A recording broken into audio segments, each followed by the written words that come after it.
So I wanted to talk today about American exceptionalism and how I believe that it actually holds us back as a nation of people.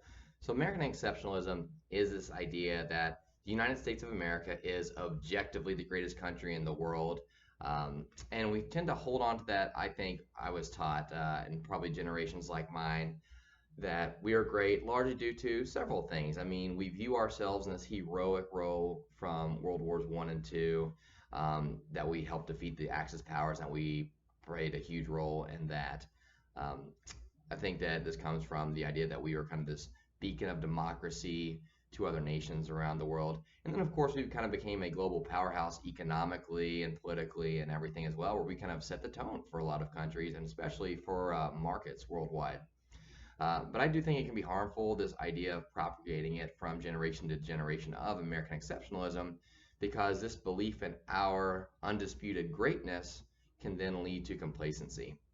If the answer anytime like what's going on in America is that, well, we're the greatest country in the world and you shouldn't question it, then of course you become complacent.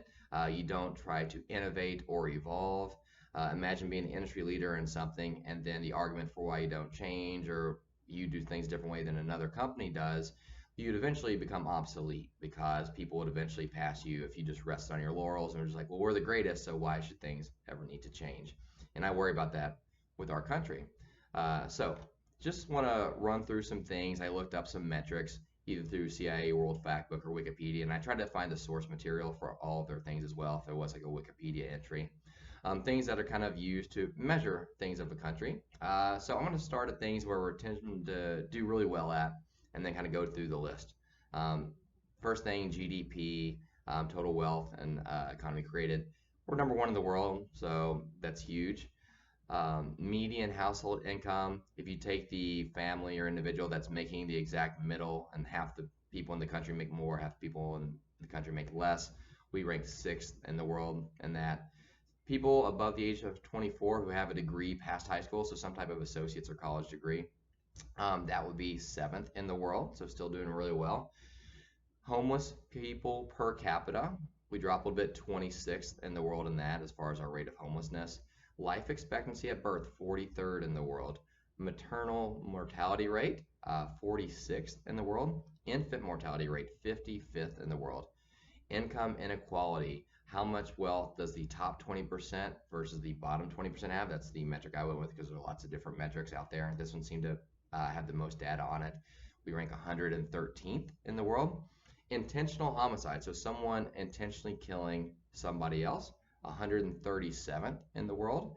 And then incarceration rate per capita, the number of people that we lock up for crimes, 223rd, and that is actually the last place, as in we incarcerate more per capita than any other country in the world per data.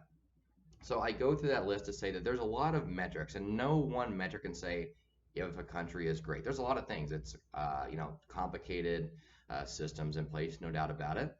But I do think this idea of American exceptionalism glosses over that there's a lot of room for us to improve and to become better. We see a lot of those things in the health side of things with life expectancy and maternal and infant mortality rates.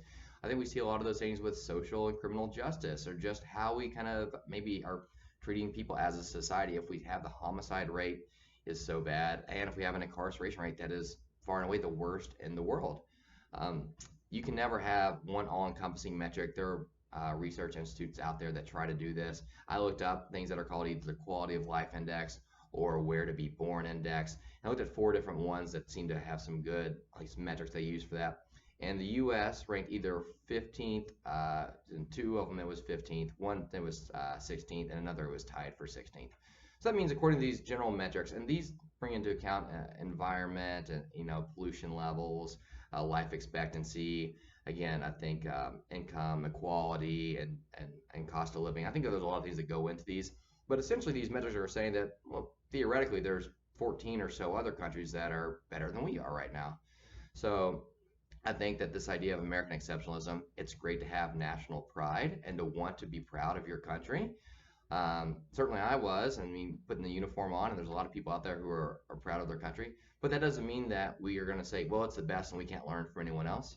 So I just hope that this is kind of a spur, or kind of hopefully maybe an eye opener to say, Yeah, America is great in certain things, and we're kind of not great in certain things. And there are ways that we need to be better, and we should start thinking about how can we improve so that we can be proud to say we are American. And I think we are the greatest country in the world. All right, that's it. See you next time.